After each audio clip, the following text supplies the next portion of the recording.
Welcome to Whisky.com, where fine spirits meet. My name is Horst Lüning. I'm the senior taster of Whisky.com.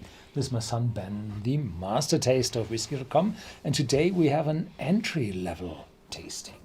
Yeah, a tasting for beginners. And today, as every Christmas, we're gonna teach people what is premium whiskey. And today we're having a look at single malt whiskey. And we have brought 4 Scotch single malt whiskies. And yes, the premium whiskies, 90% come from Scotland. That has historical reasons and there's great debate about it.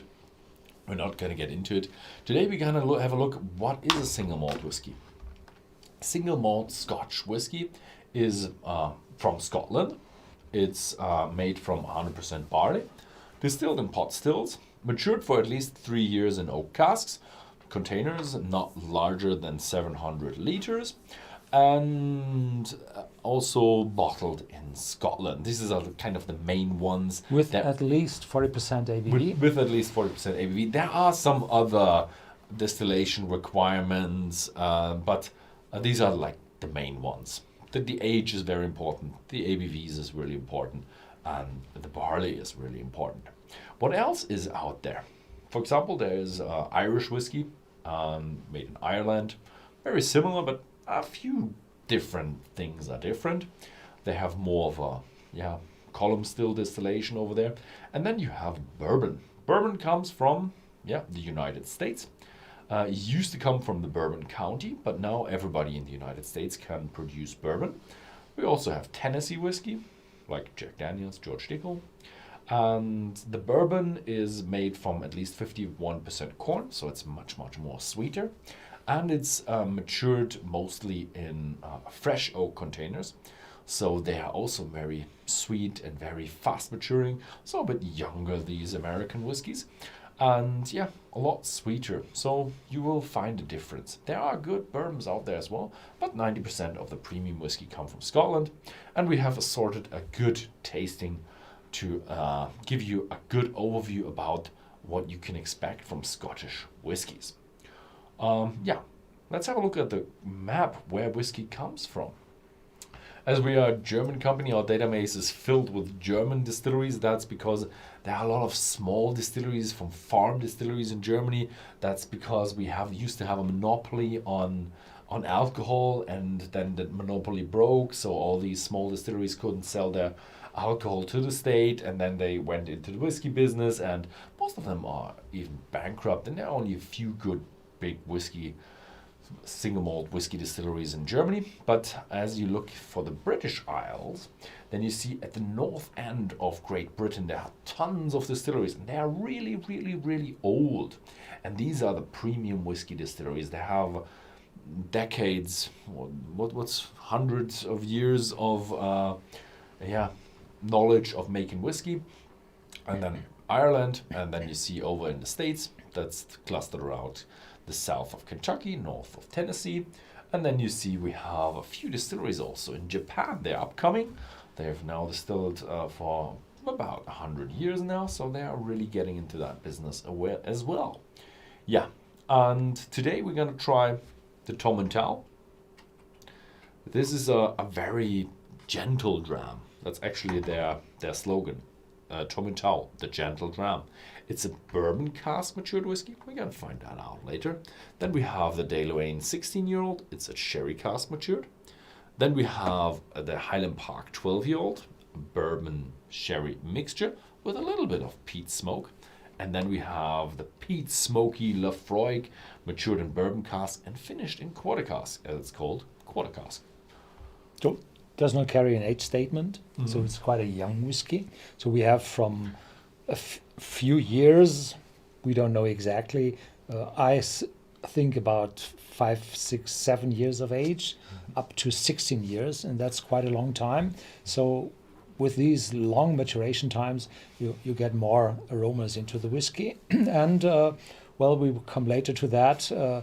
Whiskey evaporates, so it becomes more expensive the older it gets. Yeah. There's an Indian guy says Indian is the best whiskey. Use Ganges water, very pure. Hopefully at the very, very source. I don't know any distillery that uses the water from the Ganges. Sikkim is up in the Himalaya. Maybe they do. Maybe that's where the Ganges comes from. I'm not that into. But we Indian. forgot to make a statement about India. So the most whiskey in the world is produced, of course, in Scotland. But the second most producing country is India, and the third is America. So those are the colonies of the old empire, and they are into the whiskey business for a long, long time. Yeah. Okay. So, is there a difference between smoky and peated? And we'll come to that when we try these whiskies. And yeah, we're starting off with Tomentel. I've visited the Tomentel distillery. Unfortunately, it's not open to the public. I've been privileged, I've been allowed in to do a video. So if you would like to see the inside of the Tomentel distillery, you cannot visit it, but you can, was it? Oh, no, it's not open. You can watch my distillery video and get into that distillery by only by video. I think they are thinking about opening one, but I'm not quite sure if they're open. Probably not, because of, whole situation. And on the left side, you see the production buildings where there's the distillery in there. You see the steam coming out that's needed for the distillation. And to the right, you see very, very similar buildings, and there are warehouses. And that's where the whiskey is stored, because this whiskey here is a 10-year-old whiskey. And that needs time to, store. And, would you mind? There are different bottles from the distilleries with different ages. So there is a 16-year-old from Tomintoul as well. But the amount of whiskey sold is typically bundled in one bottling, and at Tomentel it's a 10-year-old. This is the most famous from the distillery. So, yeah. This is now a bourbon cask, and it's remarkable. So, this is a very, very typical single malt Scotch whiskey. In the beginning, it starts with a fruitiness. Different people smell different fruits. What you also have is a malt and barley aroma in it. So you have this cereal tone in it. And in the back, you have a little bit of spiciness coming up. This is from the oak. So you have the fruitiness, which quite often is apples, pears, pineapple, banana, whatever. And that comes from the distillery character, it's called, where you have produced the raw whiskey. And then if you taste it, then you taste a more deep, more spicy, more voluminous taste, and that's from the cask you mature in. So there's a mixture of the ingredients, the distillation process, and the maturation, and all those aromas together build the taste of a whiskey. Mm-hmm. So how do you smell a whiskey? Yeah, I forgot. It's all about the glass. You need a glass with a cooper. This tulip-shaped glass means that you have a big surface of the liquid, and from there the aroma compounds rise up, and then the glass is getting smaller, narrower at the top, so the aromas concentrate in this cooper, and then you can smell it out of this cooper. You may also move the glass so that the side of the glass is becoming wet, and from this wetness more aromas rise, which you can smell even better. And you're able to put your fingers on the cooper so that you warm up the whiskey, and the warmer the whiskey is, the more aromas arise from the whiskey, from the liquid. And well, this glass I made by myself. Unfortunately, is not yet available worldwide. This will take quite a time until we're able to do that logistics. And this glass is made from crystal glass, so that the whiskey really shines in the glass. Yeah. So yeah. So what you got in your glass then? So what do you smell? What do you have at home and what do you smell? So for me, this is a very fruity, wonderful, gentle, with spiciness, with nuts in it. So it's quite a complex nose this whiskey has. Yeah. So yes, it's a bourbon cask. You realize it's a bourbon cask. It has that vanilla, it has that caramel, but it has a lot of fresh fruit. And yeah, that is typical for bourbon cask, but not in that amount. So it has a lot of apple in it. It has a bit of a pear note to it. Just a combination of fresh fruit and a little bit of a spiciness as well. A little bit of that oak spiciness. I like it. Yeah. Slange. Slange.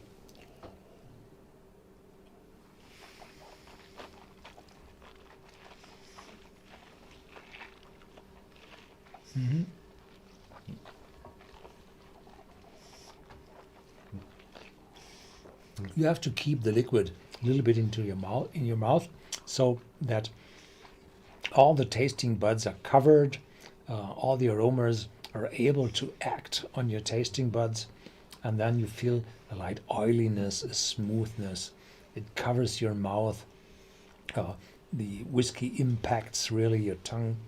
And this whiskey is 40% ABV because it's an entry-level malt whiskey, which does not have those high alcoholic content, and 40% ABV is the minimum whiskey has to have in Scotland.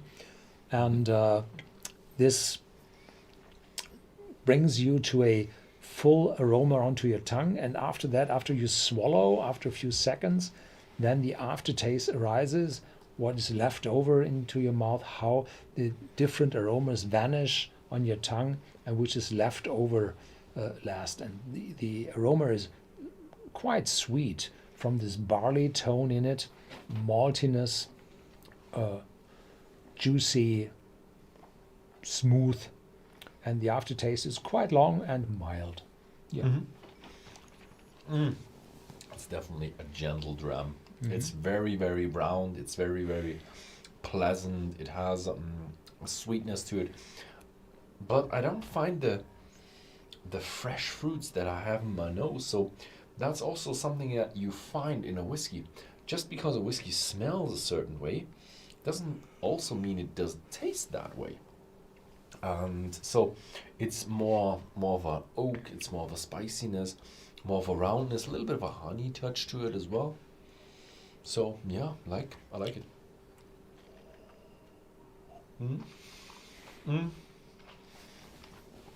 But this is as close as it gets for having a beginner's whiskey. This is the most gentle, the most easy, the most round one that you can try if you have the Scotch whiskies. There are more easy and round over in the States. Also much more sweet. Yeah, a few questions from the chat. Paddy R. What did you say before taking a sip? Sounds like Scotch. No, slange. Slange means cheers. Yeah. So in Gaelic. Yeah, I think it's kind of it's a clan thing. It was with the Scottish clans. They used to say slange, and then they answered with slangema. I think, but I'm not quite sure what it was exactly. I used to know it, definitely. Yeah. So how are the legs on this whiskey? Bill Monteith. So if you're watering or putting the liquid on the glass and then you turn it, then you see some legs running down. And these legs depend on the viscosity of the whiskey. and the viscosity is the highest in the whiskey in the mixture of alcohol and water when it's between 43% and 46%. So this Tomentel with 40% does not have these big legs. No. Okay, so, but what do we have in the glass? Why does it taste that way? And how is the whiskey produced? Yeah, I'm going to answer that. So we have single malt whiskey. Single malt whiskey, it's made 100% from barley. But you can't take a barley grain and ferment that because it has starch in it. And you can't ferment starch very well. You need sugar. So what you do is you malt it. It's the old traditional way of converting starch to sugar. And what you do is you simulate growth in the grain. And that means the plant inside the grain thinks, oh yeah, I need to grow. So I cut all the starches back into sugars, rearrange it and make cellulose out of it and grow a plant. And yeah, that's the plant then. But you like to simulate it, make the plant, cut it down to sugar and then stop it. So what you do is you steep it in water for 24 hours and then you spread it out on the floor very far. And then you have to turn that so it doesn't get moldy. So you have to turn it, it's still wet. That's wet grain lying there for 7 days and you have to turn it every 8 hours. And yeah, that's me turning some grain the very, very old-fashioned way. They usually now do it with a rake. That's much more efficient. On the sides you see windows, so it has to be ventilated very good. And after 7 days, the grain has already grown out a little plant on the end. And at that point, you want to stop it. You dry the grain and make it stop. There's no water in it, and it can't grow anymore. So you have a very, very sweet malt. If you've ever tried malt, eating malt, it's a very, very, it's very, very soft compared to grain, and very, very sweet. Then you grind it down to coarse grist and you put it into a mash tun. This here is a mash tun. The mash tun is a heated tun that has that coarse grist mixed with water and then filled into that mash tun, and then it's raked regularly. So here you can see how it's being mashed in. So it's being filled in and it's heated to about 65 degrees. That's where the enzymes can work. There are still enzymes in there that break off the starch into sugar, and these enzymes now get everywhere and you try to really make them work and get the maximum amount of sugar in there. And you do that 3 times. So you take water with starch in, with the coarse grist in, then you sieve it off so you get the liquid out, and you have the rest lying around there. You sprinkle water in, dilute more of the sugar out there. You do it 3 or 4 times, and then you have a really, really, really sugary water, and that's now then called the mash. The mash is very, very sweet and can now be fermented because we now have the sugar, and we put them into the wash bags.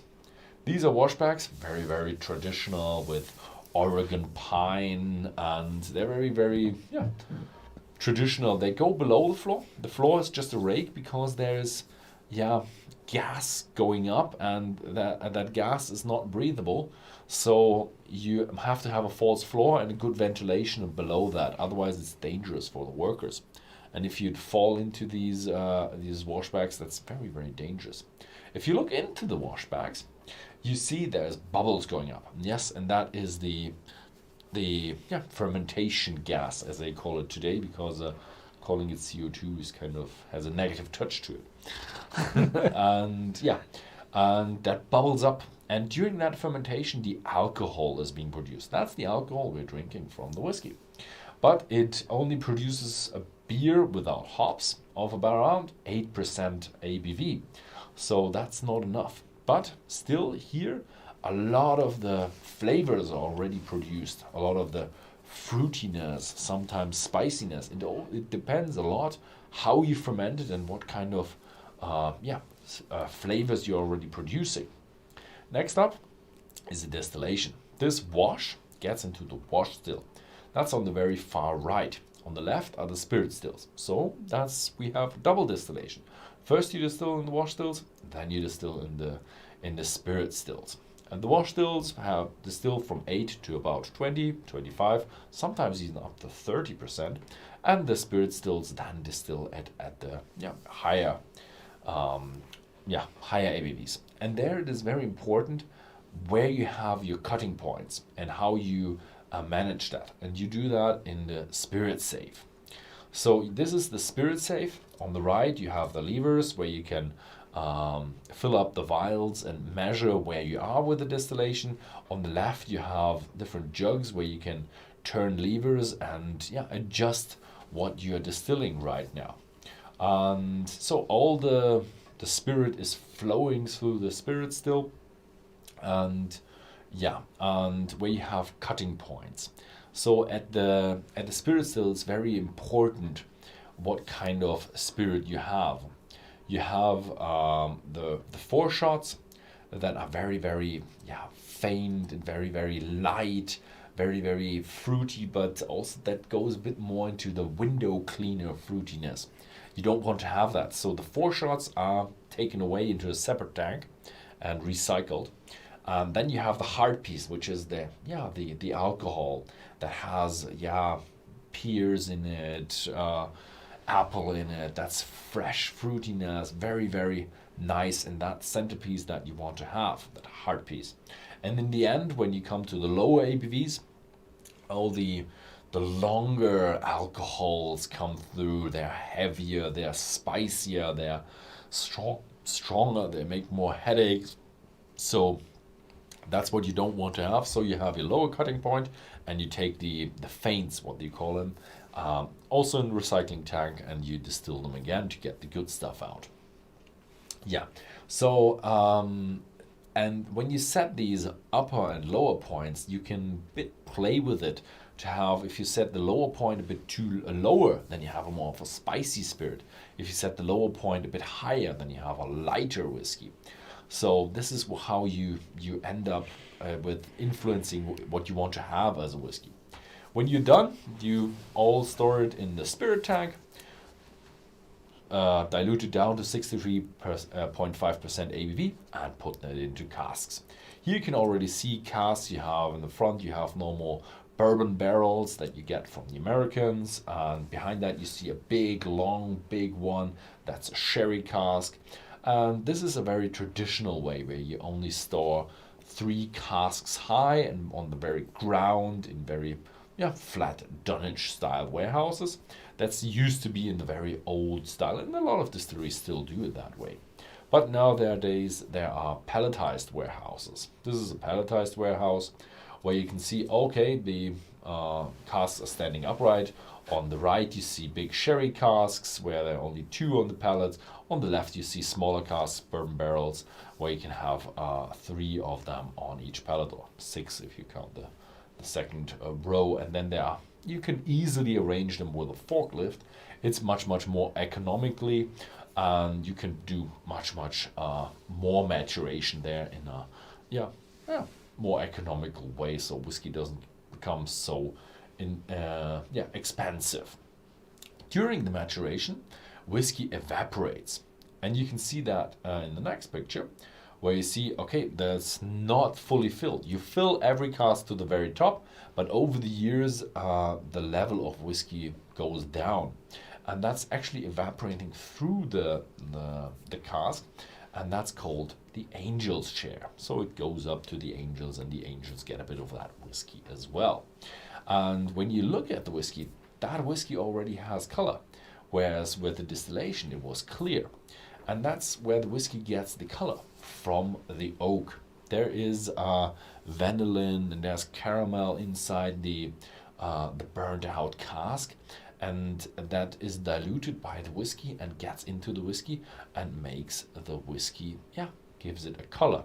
When you have sherry casks or wine casks, they can give it a little bit of a red color as well.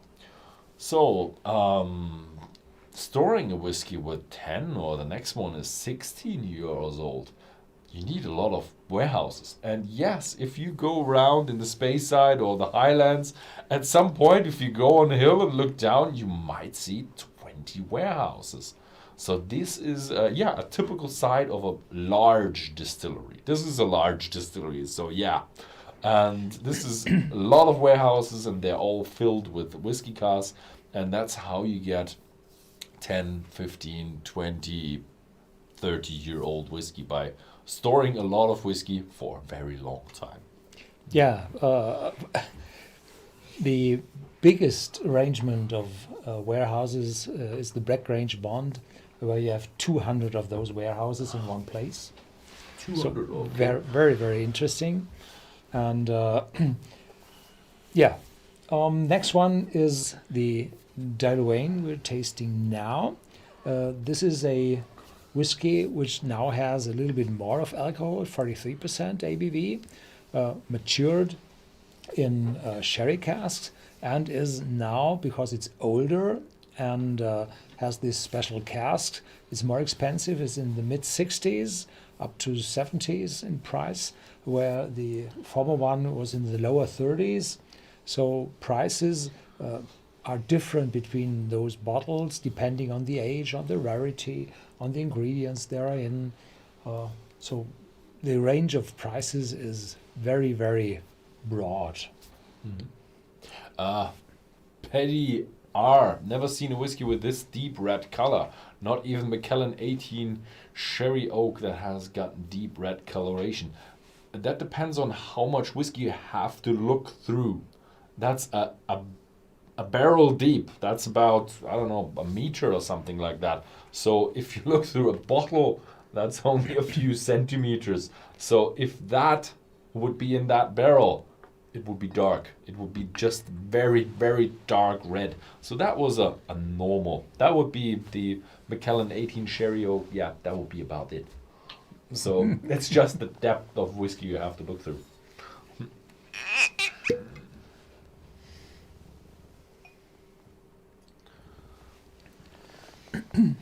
So how much do you put in a glass? Well, in Scotland they say you put a dram in a glass.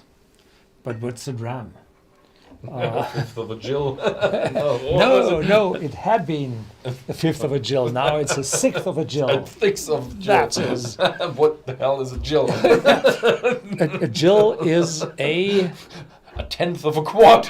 No. Depends on what a quart is. No, I don't know. It's a part. I think it's a 12th of a pint. 12th of a pint. What is a pint? A pint is about half a liter. About half a liter. I think it's 500. No, less.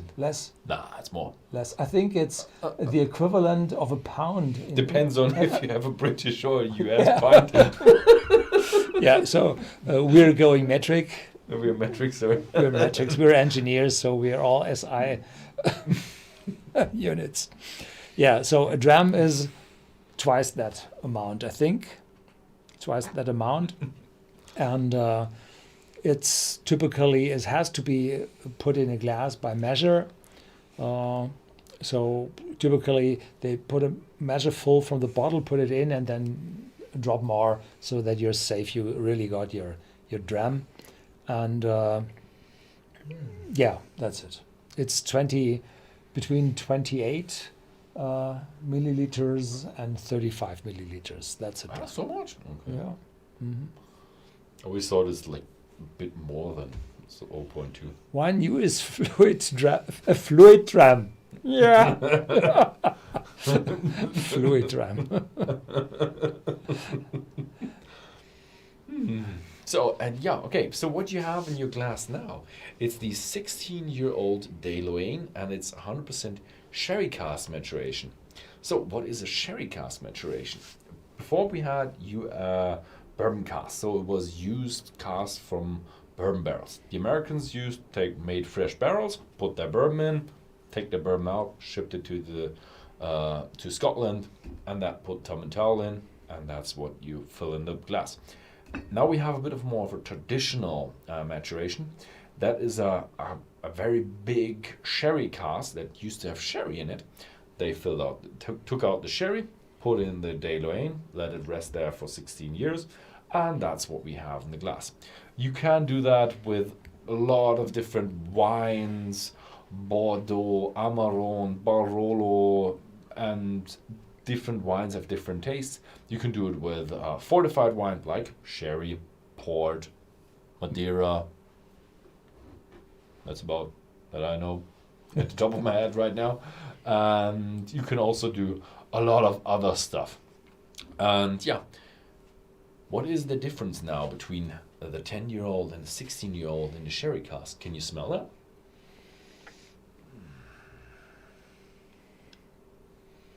So what you got?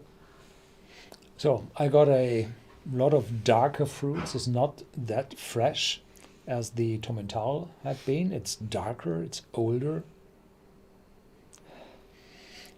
A little bit of nuttiness come through, which is quite normal for sherry cask matured whiskies. And in the back, a little bit of chocolate and more sherry. Yeah. Mm-hmm. Yeah, so the first one was unusual to have that kind of fruitiness. This one has a lot of fruitiness, and that's typical for a sherry cask. You have a really fruitiness of more dried fruits, red fruits. So it's cherries, a bit of a chocolate taste as well, and a bit more oak as well for me. So a bit more of a spicy oak. That might be European oak, but I'm not quite sure about that. Yeah. Cheers.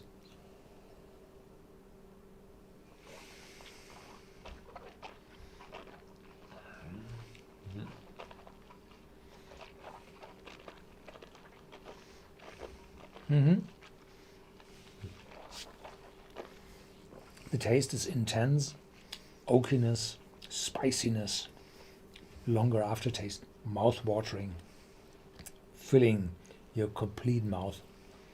So it's 3% ABV more, and in the aftertaste, yeah, light bitterness from the cask. So the Europeans with the sherry, they typically used European oak, which is much more spicy than the American white oak, which is quite light and aromatic, but not that spicy. And but the whiskey industry or the sherry industry changed to 80% American white oak for their sherry production, and therefore the Scotch whiskey industry has to live with those sherry casks from American white oak coming from Spain, and therefore the intensity, the spiciness in the aftertaste isn't that strong as it was in former times. So this seems as if it's a American oak ex-sherry cask with a not that sweet, but a more fruity, darker fruitiness, probably an Oloroso sherry cask. This is wonderfully fruity. And yes, it does have a bit of a sweetness as well, but it's not as sweet as the first one. It has more of a fruitiness, a lot of berries, a lot of cherries. So, whereas this one has a lot of taste that you have in the nose, the other one didn't have that similarity as well. I like it, but it's very, very round. So I would forego the European oak, because European oak is heavier, spicier, with more tannins, and this one is like a gentler American oak type. Yeah. So there had been Petty R and Antonio D saying we haven't answered a question of them. So the questions are moving up that fast from time to time. We have no chance to read it, so you might repeat it from time to time if you're very interested in getting it answered. Okay. So, Peter Hamilton, a dram isn't a specific measure. You just tell the pourer when you want him to stop. Not in the UK. No, not at all, and not officially when you pay for it. The discussion of how much is my glass filled in a bar that has been in every country. Everybody. For That's hundreds not of enough. Okay, so these two here were kind of gentle whiskies. We had the bourbon cask that was kind of sweet and up forward, fresh fruity. Then we have now the fruity one with 16 years, very round, very nice. Now we get into that stuff that is a bit more, has more stuff in it. Now we get into that peat and that peat smokiness. We come back to the question from before. What is peat and what is smoke? The smoke comes from the peat. So a peated whiskey should be called a peat smoked whiskey. Sometimes they just write peated on it, but it's a peat smoked whiskey. So the whiskey comes from the peat. How does a peat look like? That's a peat. That's a bit of a bunk of peat, and it's from the very, very top because you can see there are a lot of roots in it. If you go lower, then you have less roots and it's more like a big chocolate Clay, chunk clay. And it's organic matter under the exclusion of oxygen that it's not rotten, but it's decayed. So rotting is oxidizing, but this has decayed and it's about to turn to coal. So peat is like the predecessor to coal. So if you have brown coal that is like, I don't know, hundreds or thousands of years old, peat is a bit younger with only thousands of years of old. And so it burns differently. So you take it into a kiln and then you ignite it. So this is a kiln and you can see there are already flames going up and there's already smoke starting to smoke there. And that smoke can be very dense. So we have a little video about that where you see, okay, now this is burning and the burning is very damp with the peat smoke being wet and there's a very, very, very dense smoke rising to the top. So what you do if you have too much flames, you hose it a little bit down so you get the maximum amount of smoke. Some distilleries don't want to have that much of smoke, so they let a bit more fire going on. And that smoke is then rising to a level that's the drying level. This is the drying level where you take that malt that I said at the beginning that you want to dry and you dry it above peat smoke. So that's why the distilleries on the islands are much more smoky, because that was tradition there. They didn't have any trees on these islands. They were just peat bogs. So they cut the peat and they only had peat for fuel. So this why they had to dry it above peat, and that's why the whiskey back in the days used to be smoky. And some of them kept the tradition up and still do the peat smoke. And the peat smoke comes then out on the top of the kiln. And here you can see the kiln of Highland Park, our next whiskey we're going to try. And these are very iconic. So if you look at the front of the Highland Park distillery, which is our next picture, and then you can see in the back there's already that chimney there. And there are a lot of distilleries who have that pagoda chimney. So it's a very iconic thing. So if you drive around in Scotland, you see these chimneys, then you know, that's a distillery probably. And if you go to Whisky.com and have a look at our tasticons, those small little icons where we define or give you the taste of a whiskey, then you see this little pagoda shape for smoke. And there was a question from Antonio D. if whiskey is a kind of distilled beer. Yes, it is. It was a strong beer. Typically, a beer has only 5.4 here in Central Europe. And this is up to 8%, even up to 8.5% and 9%.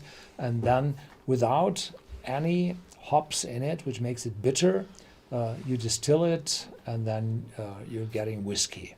And then you have to mature it.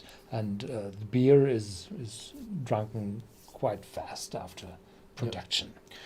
So the hops within the beer is used for purity and Stability. So it lasts longer. with a distillate product with 40% ABV, you don't have a problem with it going bad. There's no vinegar going to start making your whiskey bad. It's just not possible. That's why you don't need any hops. And the hops it's actually not meant to be in the beer. It's just a byproduct, and now people like the hops, so they put a lot of hops in it. And there are American whiskies with hops. Just one. Just one. And they just do it in one step, and it's distilled out. There's no hops in the flavor of that whiskey. Yeah. They actually don't want to mention it that bad. But it's a great way of keeping your fermentation very clean. Have a very good There's always a fermentation. chance that your vinegar bacteria is going in, and then you have a full washback with 35,000 liters, They don't use 10,000 much. gallons. The Americans are always they are very keen on their yeast, whereas the Scotch always have like yeast. They buy the yeast. The Americans have their own yeast strain from back in the day when they had the ancestor, and to keep the yeast strain Pure, clean, you yeah. can use hops. Okay. So what you got in the glass now? Just a hint of smoke. Just a little hint of smoke, which is interesting. You have the very intense smoky whiskies like the Laphroaig we will have very soon. And you have the very light peated or smoky whiskies like this Highland Park. And in the Highland Park whiskies, there are many different ranges of whiskies at Highland Park. There are some which are higher smoke content and some with a lower smoke content. And you defined it, did you say that, in ppm, in parts per million? And here we have just single digits, 1, 2, 3, 4 ppm of smoke in it. Just that makes the whiskey more complex. You have immediately the smell of some fruitiness, some heather, some spiciness, combined with this very, very light smokiness. So this is a complete different smell in this one compared to the both others. And it's different. Yes, it's out from the islands. So yeah, it's a nice, very lightly smoky, fruity, sweet, round Scotch. And yeah, I've just been to Highland Park, and they're very proud of their peat, and that peat on Islay is just made of heather and all that kind of stuff and flowers. So they describe their peatiness as a very flowery peatiness, or very fresh peatiness. I like it. Cheers. Cheers.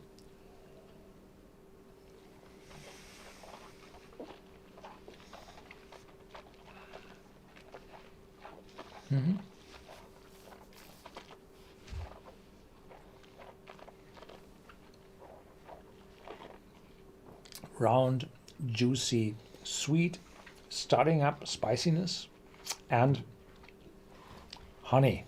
There's this honey tone in it where Highland Park is famous for, but I wasn't able to smell it. Now in the taste I have it, and the mouth is fully covered, and it's quite intense even for having only 40% ABV. And this whiskey is produced in millions, so the price is very attractive. It's in low 30s, and that for a 12-year-old from the outer islands. So this is a very attractive price for such a bottle here. Very nice. It has a freshness to it. It has a fruitiness to it, and that hint of smoke. And I always thought that was about 10 ppm, but now I've been to the distillery and they told me no, it's about 3. So it really gives you a idea of how non-linear this scale is.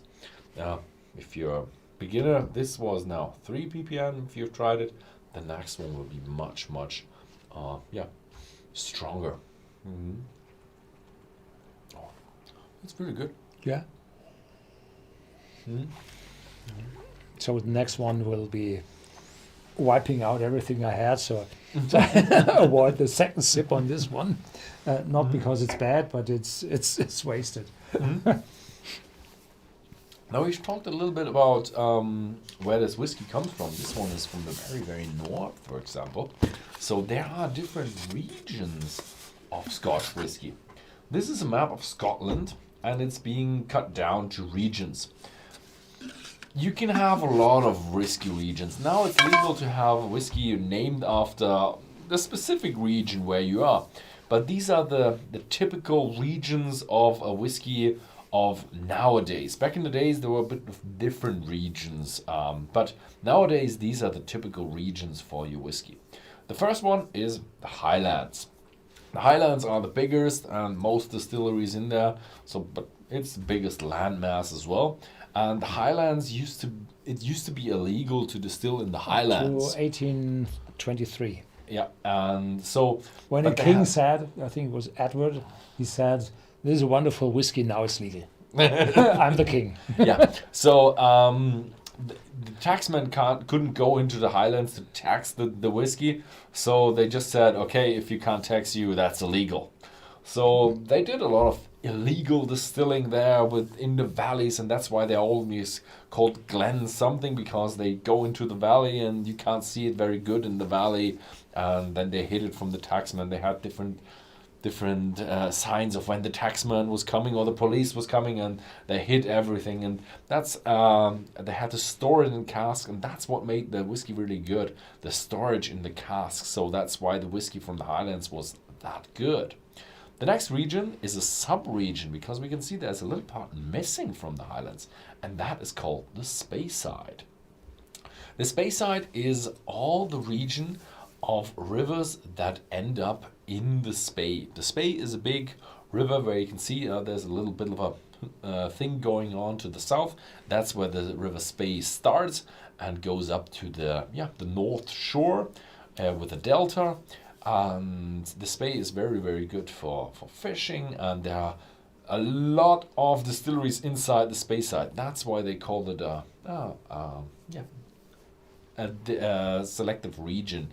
And they are said to be really, a lot of sherry cask maturation, a lot of mildness going on. The next region we're going to look at are the Lowlands. The Lowlands are the lower, the flatter lands. Most of the Scots live in the Lowlands, but they used to do mass production in the Lowlands. They still do. And the mass-produced whiskey was not that good, so most of the distilleries in the Lowland went bankrupt. There are only a few distilleries in the Lowlands left. Now they get a bit of a revival going on, because now in the Lowlands they realize what they need to do. They need to look at quality. So the Lowlands get more distilleries, but they don't have that many distilleries left, because the Highlands were the one with the quality. The next region is one island, and it's called the Isle of Eila. Very, very typical for Islay is the smoky whiskey. Our fourth one is now a very, very smoky whiskey. We're going to find that whiskey on the Isle of Eila. And that's because the Isle of Eila doesn't have much wood. So everything they could use as fuel was peat smoke. So they had only peat smoked whiskey. So very, very smoky whiskey from the Isle of Eila. And the last one is a region that you defined, which are the Islands. And here you can see at the very, very south near Glasgow is the Isle of Arran. Then we have the Isle of Eila. We exclude it because it's a different island. Then we have next to Islay, we have the Isle of Jura. Then we have Mull, which is then the Inner Hebrides, with the Skye also being in the Inner Hebrides, right?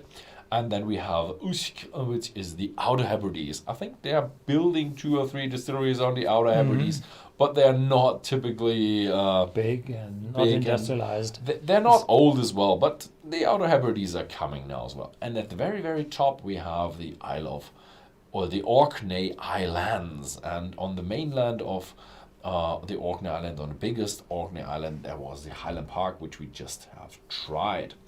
And yeah, that is the islands now.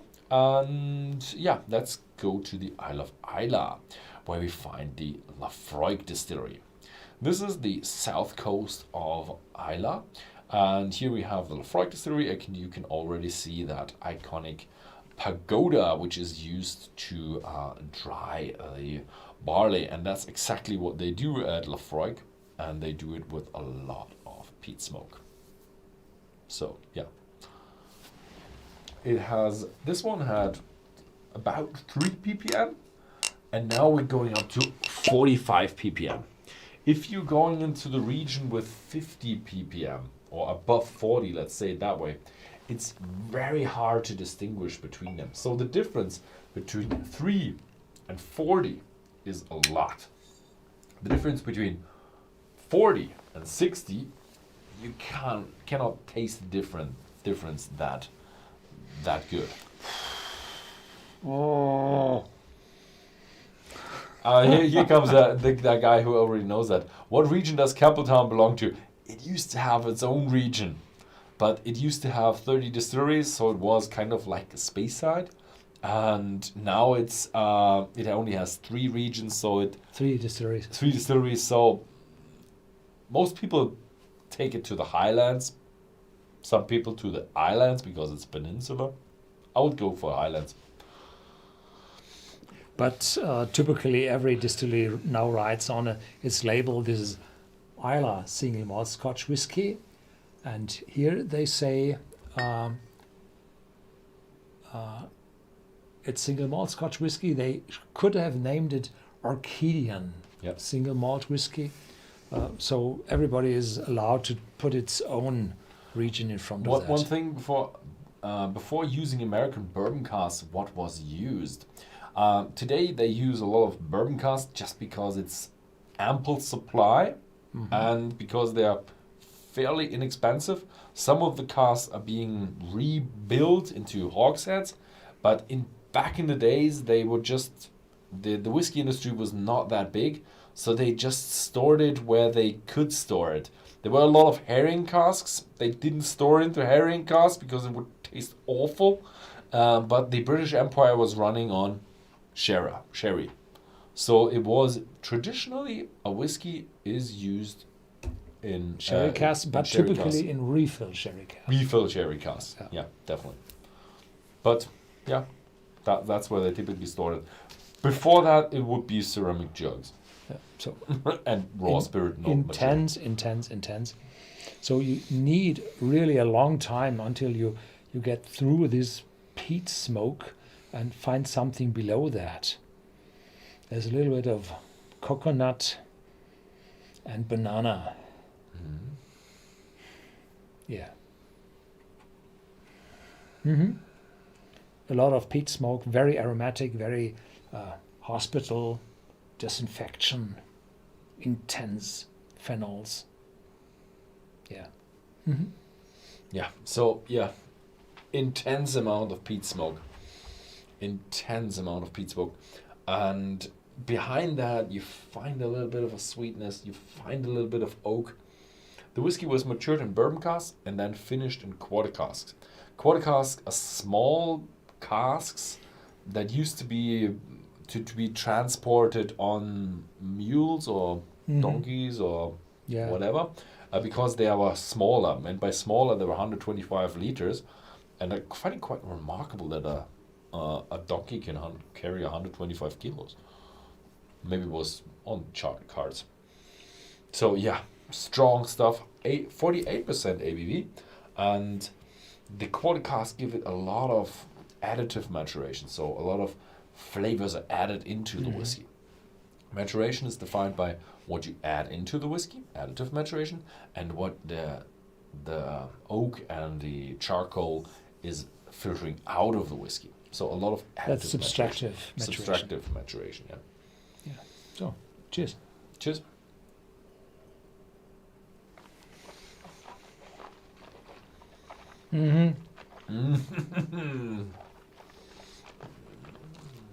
So first, it's very, very smoky. We know that already. Then it has 48% ABV, so it's quite strong, unchill filtered. massive, but in the back it's sweet. It's mild, oily, sweet, and that depends on the shape of the stills. If you have very narrow stills, very tall stills, then the alcohol becomes lighter, not that intense, not these fusel oils in the back, as you said. So this is a very clean alcohol, which was added with this peat smoke and then loaded up with the oakiness. So this is massive, and in the aftertaste you have this smoke on your tongue. It's not burning in your mouth. It's not bitterness. It's the residual of the peatiness of the phenols in that whiskey. Yeah. Mm-hmm. Mm. Oh, it's smoky. smoky, and it's a bit of a phenolic smokiness, like it reminds always of a hospital and a little bit of a shoreline or a burnt out bonfire at the shoreline. It's very, very aromatic and a lot of smoke in there. But if you feel it in your mouth and you get a little bit behind that smoke, you realize there's some sweetness going on, a little bit of vanilla, a little bit of caramel going on. Oh, I like it. Mm-hmm. There was a question about water. Yes, it has 48% ABV. You might as well add a bit of water if it's a bit too hard for you. Also, when you add water, you change the solubility of the mixture and you release flavors. Usually when you add just a drop of water, it already changes a lot. You don't really dilute it down, but you change the solubility and you get more fruitiness, more open whiskey. So when you add a little bit of water, you open up the whiskey. You can do that with all the whiskeys. You can do it with a 40%er as well. But if you add it to a 40%er, just make sure you don't add too much, because sometimes you just add too much and then you kill it and you just get a watery solution in your mouth, and it's not that bad, but it's not that good either. And Andre said, "I hate the medicinal in peated Scotch," and here they say on the label, the most richly flavored of all Scotch whiskies, and there had been some saying you love it or you hate it, and so you're one of the haters. Yes, it's really hard because it's such a polarizing whiskey. Some people are just really fond of that stuff, and some people just It depends. I do like it. Today I do like it. Yeah. I'm switching a little bit. So as I have, sometimes so everything above 50 is difficult for me. I say that. Mm-hmm. And now you see this poll we put on the chat. Which one do you think is your favorite whiskey? Mm-hmm. If you have the chance to taste it. So unfortunately, all around the earth, not all of those whiskeys are typically available. So now we have 17 votes in that. So what was yours? So in the first tasting, I had 4, 3, 2, 1. So the last was the best and going down. Today, or after all these videos, time and tastings, today, or after this tasting, the Laphroaig Quarter Cask isn't the top, so it was too hefty. So the top for me is the Highland Park today, then followed by the Tomentel, then the Dailuaine, the last the Laphroaig, because so it was 3, 1, 2, 4. Because it was so hefty in the end. For me, I liked it now, the hefty one. So for me, it's 4, 3, 1, 2. Mm-hmm. Mm-hmm. I don't know what Dailuaine just came out bottoms today, but I do like the Dailuaine. It's just, usually I do like the nice sherry ones, but it's just, today it wasn't. Okay. So now we have 30 votes. Mm-hmm. we're over. No, we're just having an hour now. Yeah. Should we close that because? So maybe I'll do the advertisement for tomorrow. Okay, so today we had the beginner's live tasting, and if you've just followed it, then you've just experienced like the basics of single malt Scotch whiskey, what is all about it. And tomorrow we're gonna do a bit of an advanced tasting, get more into depth what is single malt Scotch whiskey, and get a bit into the older, a bit of an independent bottlers, and find a bit more into the hobby, going a bit deeper. And yeah, that will be tomorrow at 27th at Whisky.com/live at 8 p.m. Central European Time. Yeah, so just go on Whisky.com/live and you will find out when it is. So what was the favorite whiskies of our audience? Yeah, 55% Highland Wow. Park, 29% Laphroaig, Yeah. 8% Dailuaine, and 5% Tomintoul, 10 years old. Oh, okay, so a lot different to the vote before. German tasting. Yeah. The Germans were really split on which was the best, so it was really close race, where here the Highland Park quite won by a large margin. But the Highland Park is just a really nice one. It's just such a good all-rounder. So, okay. So, yeah, a little bit of an advertisement on the side. There's now coming out more of the distillery videos and a bit of background videos and a little bit of a tour through the Northern Highlands. So stay subscribed. There will be cool videos coming up, really good produced with a good friend of mine. So yeah. Anything else? Yeah, have a nice time now between Christmas and New Year's Eve. So Tune in tomorrow.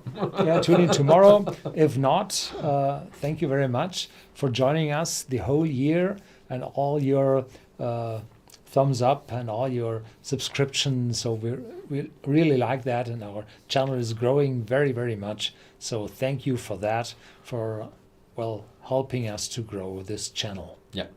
Thank you very much for watching, and see you next time.